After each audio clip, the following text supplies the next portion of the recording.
Jogon imanmu ya, jogon apa sing wis tak ajarke di bulan iki, wis tak ajarke ning kowe kabeh. Nah, ojo sampai ucul, ojo sampai mbok culne. Itu yang saya tangkap apa? Memang ketika kita masuk di bulan Ramadan itu kita berpeluang untuk melakukan ibadah itu gampang banget. Gampang banget. Jadi ketika kita keluar dari Ramadan itu kita kayak kembali lagi, benar kita kembali suci, kembali fitrah namanya. Kita kembali fitrah, makanya dinamakan Idul Fitri itu tadi. Tapi setelah itu lah ujiannya mulai di situ, nanti mulai lagi kita bernafsu untuk ini lah. Nah, itu. Baik, Assalamualaikum warahmatullahi wabarakatuh. Waalaikumsalam warahmatullahi wabarakatuh. Pada malam hari ini bertepatan pada malam 9 Ramadan. Kita mengadakan kembali podcast Sim Tabu yang keempat ya, benar. Yang keempat ini akan membahas tentang perihal Ramadan dan seluk-beluk yang ada di dalamnya. Dan malam hari ini kita bertepatan di Joglo Agung, Pelosok Kandang, dan saya Muhammad Amin selaku moderator di sini pada acara kali ini. Terus kita kedatangan teman saya juga satu kelas, juga menjadi divisi agama di Himtabu yang bernama Ahmad Fauzi Darmawan. Nah, ini kita membahas tentang Ramadan. Nah, Ramadan pasti diwajibkan untuk kaum muslim untuk berpuasa. Nah, itu Mas. Mungkin bisa sampai jelaskan sedikit tentang Ramadan itu apa pengertiannya? Jadi gini ya Mas Amin, terkait Ramadan sendiri itu apa? Jadi sudah sama-sama kita ketahui bahwasanya puasa Ramadan itu yang bertepatan di bulan Ramadan ini itu sejatinya kita itu tidak hanya disuruh untuk menahan makan, tidak minum, tidak berhubungan suami istri dan lain sebagainya. Ramadan itu bukan hanya untuk kita kok hanya seperti itu, tapi kita itu disuruh untuk menahan hawa nafsu dari sesuatu hal yang membatalkan puasa itu sendiri. Contoh, kalau kita di luar Ramadan itu kayak misalkan kulino apa ya, gibah, misalkan gibah. Ini yang apa ya, yang sedang tren gitu kan, bukan yang trennya memang sudah membudaya gitu. Lek kumpul mesti ngomong nih kok ujug-ujugnya mesti ramai. Jadi pada saat bulan Ramadan itu juga itu sebisa mungkin kita itu untuk menahan apapun termasuk itu tadi, karena gibah itu atas dorongan nafsu juga gitu.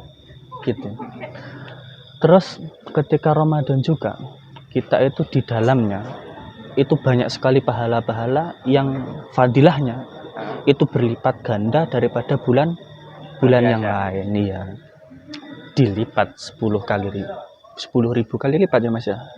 Iya, 10 kali lipat gitu.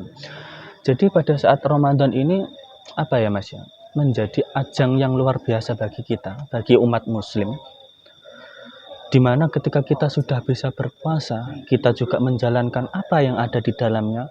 Karena apa? Bulan Ramadan ini bulan yang penuh berkah. Apapun kegiatan kita yang bernilai positif, yang baik, itu juga akan diganjari yang lebih baik. Ketika kita juga melaksanakan yang hal yang buruk juga dilipatkan. Berarti nggak selalu hal yang baik itu dilipat gandakan.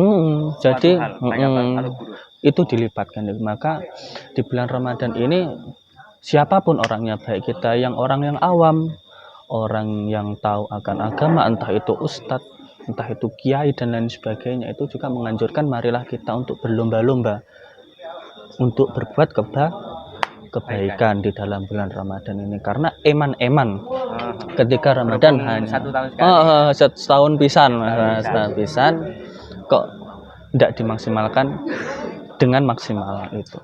Bahkan tidurnya orang yang berpuasa itu lebih afdol daripada yang nggak tidur tapi ora lapo-lapo malah nggak ada dosa. Nah, itu.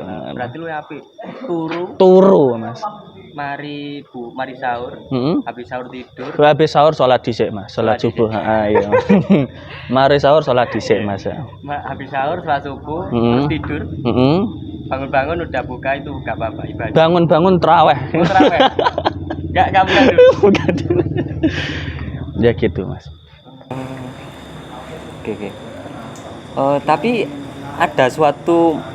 pasti ada suatu hal yang di dalamnya Ramadan kita rasakan kan seperti hal-hal hari-hari yang biasa kan. Cuman pada saat 1 tahun sekali itu kita dianjurkan untuk wajib berpuasa.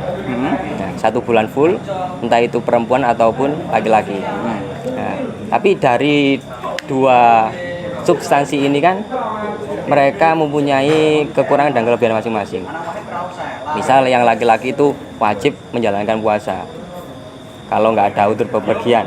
Nah, terus yang perempuan itu wajib berpuasa, namun ketika ada suatu halangan, misal lagi M, nah bahasanya kan M, itu kan malah haram berpuasa. Nah, kira-kira bisa dijabarkan sedikit kalau tentang perempuan tadi. Kalau perempuan itu kalau misalkan setiap bulan kan pasti ada namanya siklus yang namanya, mohon maaf, itu namanya menstruasi kan. Iya gitu. Kalau misalkan ada udzur syar'i itu ketika apa ya? Bisa diterima dengan logika, Kalau misalkan kita laki-laki, entah laki-laki atau perempuan, kita misalkan lagi safar, lagi perjalanan, itu juga ada batas minimalnya, sekitar 89, sekian kilometer itu bisa untuk kita tidak berpuasa. Nah, terus nanti kalau untuk yang perempuan itu misalkan setiap bulan datang bulan dan lain sebagainya, ada halangan yang entah itu mungkin sakit ataupun lagi halangan dalam artian M itu tadi, itu bisa tidak berpuasa, bisa diterima oleh akal. Tapi kalau misalkan karena ndak kuat puasa mergo ndak sahur, itu sering terjadi rada angel ancane Mas. Sering terjadi.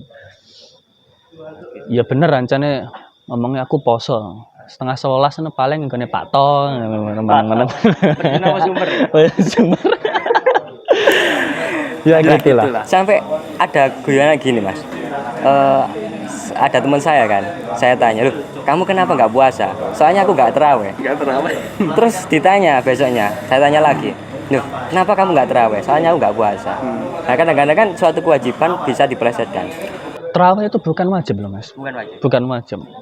Bahkan apa ya, kalau perihal terawih itu baginda Nabi pun dulu itu saking untuk menjaga beneku kelihatan terawih itu tidak wajib. Nabi itu pernah terawih di rumah. Terawih di rumah supaya apa? Koyok beneku terawih itu kan sholat sunnah yang dilaksanakan 1 tahun sekali, yaitu pada saat bulan Ramadan gitu. Ya, dilaksanakan secara berjamaah. Nah, mindsetnya kita dikira itu sholat terawih itu wajib. Berarti nih karena sholat setahun pisan kok bolong, nah gitu. Padahal aslinya juga sunnah gitu. Ndak misalkan bolong itu juga ndak koyok dihukum seberat apa ya, sholat wajib gitu loh. Gitu.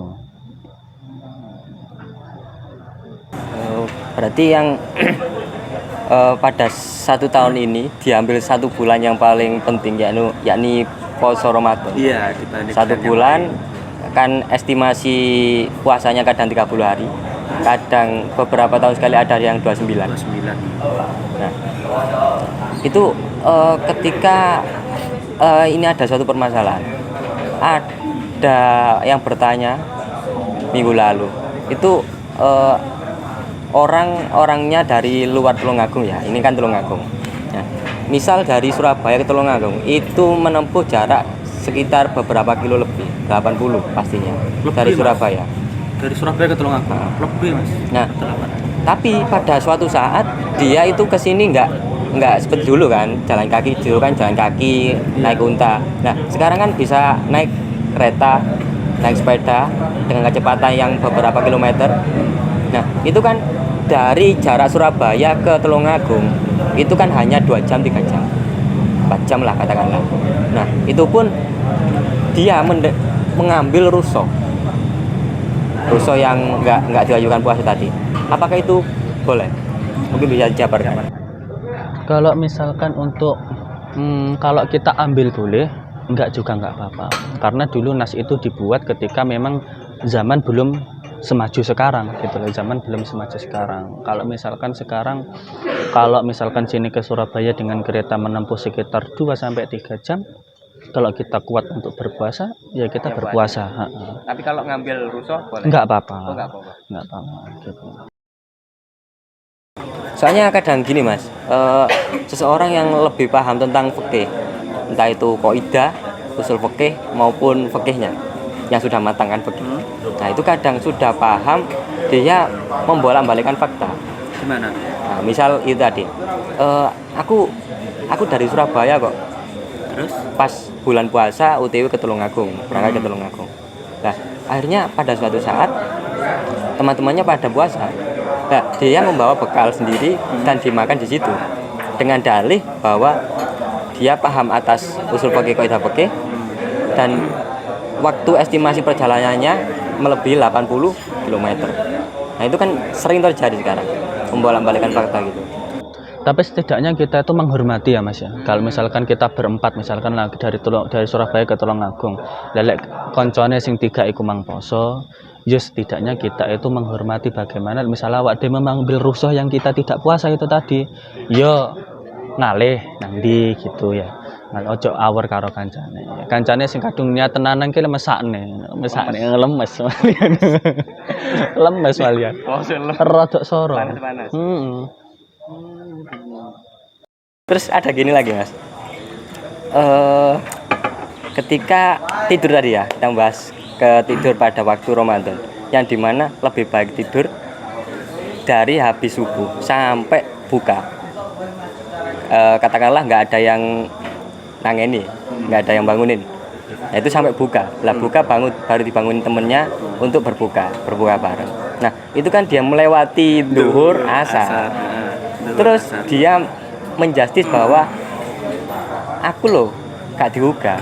Lah salah satu syarat untuk wajib sholat, ya, untuk wajib sholat itu berakal. Nah pada waktu tidur seseorang kan tidak bisa berpikir, nggak berakal. Nah itu gimana? Kan sering terjadi soalnya di daerah kampus mas. Kalau misalkan ya wajibnya gitu ya. Kalau misalkan kita tidur ya mulai habis subuh, setelah sholat subuh terus bangunnya pas buka. Nah pada saat kita tidur kita nggak tahu apa-apa. Duhur kelewat, asar ya kelewat. Nah ini yang salah nih yang anu, sing nggak gugah itu mas. Nah, Berarti enggak kalau yang tidur ya, kalau yang tidur setahu saya ketika apa ya, jangankan puasa ketika orang itu misalkan posisi tidur dan itu tidur itu maksudnya tidur itu nggak disengaja itu pun sholatnya pun ketika melewati itu dimaafkan. Itu dimaafkan. Tapi kalau dia tetap berpuasa boleh. Kalau dia tetap berpuasa ya tetap boleh karena dia itu lagi apa ya, memang hakikatnya dia itu sedang tidur, sedang nggak tahu apa-apa, sedang tidur, nggak diada-ada, nggak mengada-ngada. Jadi misalkan kalau kita mau tidur, kalau kita berfirasat bangunnya kok pas buko pesenang kancane engko aku gugahan jam ya hamene lelek sing di pasrai mah kok melok turu ya wallahu alam. Nanti kita bisa mengkodok di akhir. Kalau aku simpulkan pada 1 bulan puasa itu ada 2 kewajiban yang syariat ya. Pertama sholat, yang kedua puasa. Nah, kalau kita meninggalkan sholat itu kan mendapatkan dosa. Di nas Al-Quran, di hadis-hadis itu kan mendapatkan dosa. Meninggalkan puasa tanpa sebab juga mendapatkan dosa. Nah ini berarti kalau aku simpulkan ada 2 kewajiban dan ada 2 dosa kalau meninggalkan keduanya tanpa sebab. Kalau meninggalkan sholat tapi tetap berpuasa, puasanya batal atau enggak? Kalau puasanya enggak batal.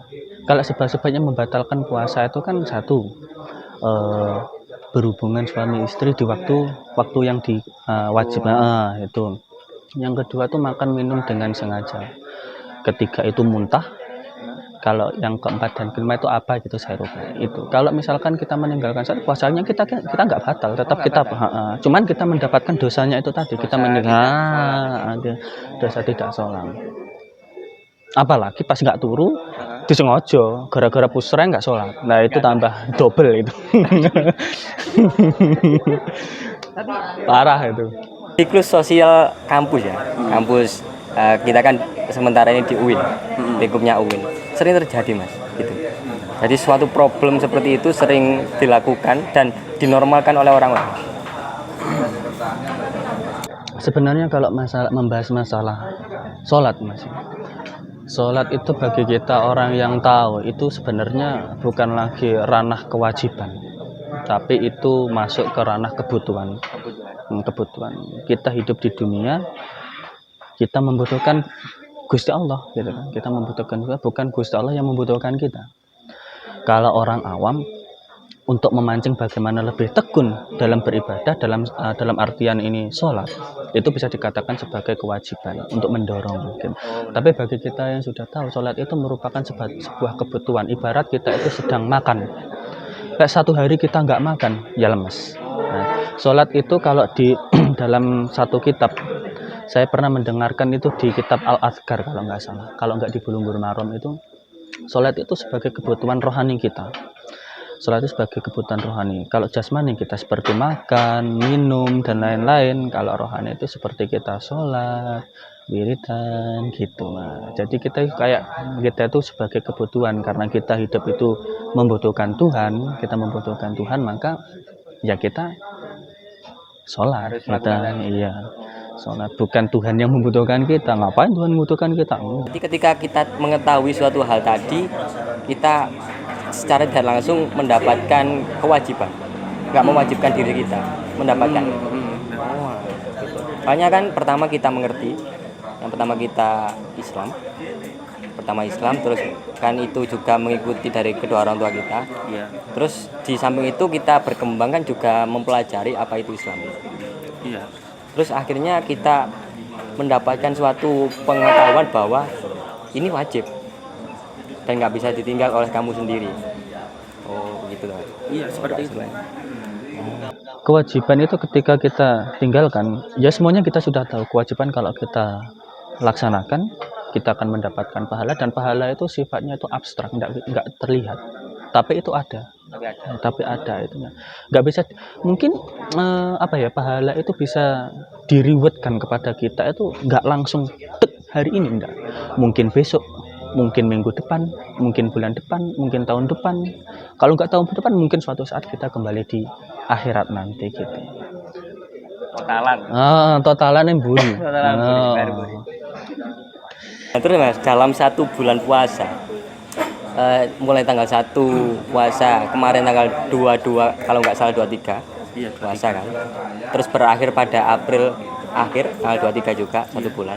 Nah itu kan katanya di tengah-tengah, entah itu malam berapa itu ada namanya Nuzulul Quran 17 Ramadan. Terus malam yang paling afdol itu apa mas namanya? Malam yang paling afdol itu namanya malam Lailatul Qadar. Nah itu Lailatul Qadar yang perlu dibahas, penting. 10 terakhir di bulan Ramadan, di mana di bulan Lailatul Qadar itu ada satu keistimewaan, yaitu malam yang lebih mulia daripada 1000 bulan. Maksudnya ketika kita beribadah pada saat itu, kita itu bisa ditikel-tikel jauh lebih banyak gitu. Mungkin Anda ada indikasinya bagaimana datanya Lailatul Qadar dari kitab-kitab? Lailatul Qadar sendiri kalau setahu saya itu kalau dirasakan itu bukan kok kita kayak menerima cahaya gitu, bukan. Bukan ilham itu bukan. Jadi kayak wahyu, apalagi wahyu Syahrul Rajab. Jadi kita itu misal kalau berdasarkan pengalaman saya tanya kepada guru-guru saya, itu ketika orang yang mendapatkan Lailatul Qadar, malam yang kemuliaan itu kayak ada tarikan ibadah itu lebih kenceng gitu, lebih kenceng, seakan-akan itu kayak wis nggak tahu sekelilingnya gitu, nggak tahu sekelilingnya saking ale nikmati khusyuk. Itu ada yang bisa mengatakan seperti itu. Ada yang mengatakan ketika kita mendapatkan Lailatul Qadar itu kita itu jauh lebih baik daripada hari sebelumnya gitu, jauh lebih baik daripada sebelumnya. Jadi misalkan kalau kita hari ini bisa mengerjakan 2, ketika kita mendapatkan Lailatul Qadar mungkin bisa 6, mungkin bisa 12, bisa 20 gitu. Jadi hasrat kita untuk beribadah itu mendekatkan diri kepada Tuhan Sang Pencipta, kepada Sang Khalik itu lebih kuat. Itu berdasarkan guru-guru saya. Kalau perihal hari atau malam berapa di Ramadan itu belum pasti, ya. Malamnya itu ganjil. Mulai berarti malam 21, ya benar ya. 21, 23, 25, 27, 29. Berarti pada hari-hari ganjil ya, hari-hari ganjil, hari terakhir 10 bulan Ramadan gitu. Berarti di samping kita menunggu hari-hari ganjil, pada saat itu juga misal tanggal 21 dan 23 sampai akhir Syawal itu, awal Syawal, kita juga menunggu datangnya Lailatul Qadar dengan selalu beribadah. Begitu. Iya. Ibadah itu gini Mas, ibadah itu nggak harus selalu melulu tentang kita sholat, kita zakat, kita puasa.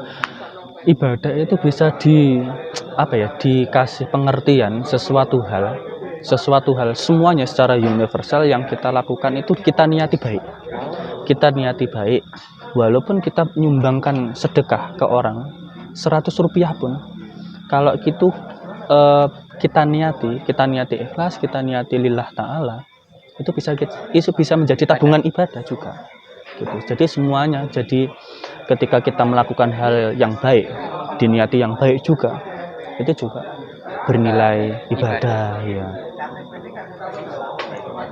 Lebih-lebih di bulan Ramadan seperti ini. Makanya kan berhubung 1 tahun sekali. 1 tahun sekali, dan belum tentu tahun depan kita bisa bertemu lagi podcast kayak gini. Iya. Benar. Iya benar. Kalau berbicara masalah tadi yang sempat sampean singgung tentang 17 Ramadan nuzulul Quran, ya ini keistimewaan Ramadan ini ya di sini juga. Jadi dalam surah Al-Baqarah itu diterangkan gini. Syahrul Ramadan alladzi unzila fihil Qur'anu hudal linnas wa bayyinatin minal huda wal furqan. Syahrul Ramadan, bulan Ramadan ini diturunkan Al-Qur'an, di mana Al-Qur'an itu turun itu buat apa sih? Al-Qur'an turun itu tujuannya Gusti Allah itu apa? Sebagai pembeda dan juga petunjuk bagi manusia. Kalau konteksnya kita berbicara masalah Islam loh ya, itu. Tanggal 17 Ramadan. Berarti surat pertama itu Iqra yang turun. Iqra.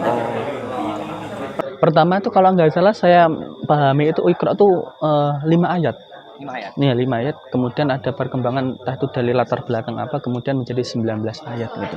Dulu ketika saya masih di MAN itu saya pernah mendapatkan pengetahuan itu ketika saya ada di mata pelajarannya Gus Holik kalau nggak salah. Gus Holik atau Gus siapa? Amanah 2 kalau nggak salah itu. Kalau nggak salah. Itu dulu ketika saya mendapatkan seperti itu ternyata. Jadi Ramadan ini peluang besar bagi kita. Bahkan sampai banyaknya hadiah dari Allah untuk kita. Ini kan Ramadan kan gini. Ramadan itu kan hadiah dari Allah untuk umatnya, untuk umat baginda Nabi Muhammad SAW itu. Jadi kita di sini diberi hadiah, kita sudah diberi ibarat, kita sudah diberi lahan, kita manfaatkan entah itu bikin rumah, bikin warung, ya ibarat katanya seperti itu. Jadi kita gunakan untuk hal-hal yang positif, yang positif. Pada 17 Ramadan sendiri itu kan pertama diturunkannya Al-Quran, yang kedua 17 Ramadan itu pasti di dalam bulan puasa, dan ketiga itu sangat penting bagi kita untuk meramaikannya 17 Ramadan. Kan seringkali kita jumpai pada 17 Ramadan itu banyak acara-acara untuk mengembirakan kita sebagai umat Islam, membuat acara besar nuzul Quran dengan khatmil Quran biasanya gitu. Itu biasanya juga ada makan-makannya juga. Pasti. Kumpul gak kumpul penting mangan. Jadi nggak hanya pada malam nuzulul Quran aja ya Mas. Nggak cuma di nuzulul Quran. Jadi ketika malam pokoknya Ramadan tiba itu banyak tuh kajian-kajian di musola-musola, di masjid-masjid, sholawat, terus apalah itu. Jadi ketika bulan Ramadan tiba, itu setan-setan itu dibelenggu dalam neraka. Terus pintu-pintu surga itu dibuka. Jadi kesempatan kita untuk beribadah, untuk mencari pahala itu besar gitu Mas. Lah kalau misalkan ada pertanyaan dong, setane wis dibondo ning gone neraka kok seenek sing mongkal. Lah itu setane keri. Oh, setane keri. Atau kalau dikorelasikan ke surat An-Nas, qul a'udzu birabbin nas, malikin nas, ilahin nas, min syarri waswasil khannas, alladzi yuwaswisu fi sudurin nas, minal jinnati wan nas. Jine keri. Manusia ya jin. Kalau pelajaran dikorelasikan. Oh, alah. Jine keri. Kalau setan sendiri yang dibelenggu itu dimanai nafsu, boleh? Bisa dimanain. Jadi nafsu itu juga di ngeker. Nah, jadi ini misalkan ketika kita berpuasa arep nyapu-nyapu kan males Mas. Misal ke arep pengen panas ya arep rono kayak poso-poso serasah turu ae. Ibadah. Coba bandingkan ketika kita lagi nggak puasa tuh. Wah panas, ora apa-apa ning kono karo ngees. Budal. Beda kan. Kan ning kono. Biasanya gini Mas, arek-arek iku ketika poso, waktu poso kan vibesnya beda. Iya, sampai hari-hari biasanya kan. Iya, vibesnya juga Ramadan itu beda karena menelisik sendiri Ramadan itu juga bulan yang mulia juga. Pasti ada kerentak hati itu kayak nyaman gitu loh. Nyaman gitu. Jadi orang-orang jadi nggak kaget ketika pada bulan Ramadan itu wong-wong padha apik-apik. Karena memang yang memaklumi latar belakangnya seperti itu, memang gampang melakukan ibadah. Nah, maka dari itu saya pernah membaca postingan dari ustadz saya yang ada di Jombang itu, yang dulu kebetulan ngajar di kelas 2 MA saya dulu. Itu ketika Ramadan mulai pesannya ngene. Jogon imanmu ya, jogon apa sing wis tak ajarke di bulan iki, wis tak ajarke ning kowe kabeh. Nah, ojo sampai ucul, ojo sampai mbok culne. Itu yang saya tangkap apa? Memang ketika kita masuk di bulan Ramadan itu kita berpeluang untuk melakukan ibadah itu gampang banget. Jadi ketika kita keluar dari Ramadan itu kita kayak kembali lagi. Benar, kita kembali suci, kembali fitrah namanya. Kita kembali fitrah, makanya dinamakan Idul Fitri itu tadi. Tapi setelah itu lah ujiannya mulai di situ, nanti mulai lagi kita bernafsu untuk ini lah. Nah, Ramadan ini mengajarkan kita itu untuk menahan nafsu dari segala apapun yang menjelunturkan kita ke dalam sesuatu hal yang dosa, entah itu maksiat dan lain sebagainya. Nah, itu Mas. Jadi untuk podcast kali ini saya simpulkan bahwa bulan Ramadan ini sangat penting untuk bagaimana kita melaksanakan dan menjalankan apa yang diwajibkan oleh syariat. Betul. Nah, dan dimana kita itu menjadi umat yang paling mulia, kan umatnya Kanjeng Nabi yang terakhir. Itu kita diwajibkan dengan apapun suatu hal yang dimana itu berdampak sangat positif. Cuman kita seringkali itu menghiraukan tanpa memandang gimana ini, karena kita mesti mendahulukan suatu yang dinamakan malas. Ya. Nah gitu kan. M-nya kita yaitu malas. Entah itu laki-laki maupun perempuan pasti malas. Hanya kadang kewajiban itu kan kita menjadi atau diharuskan kan. Kita ketika lahir langsung disertifikasi bahwa kamu Islam. Kalau kamu lahir laki-laki perempuan, kamu diwajibkan untuk gini. Apalagi pas puasa. Iya.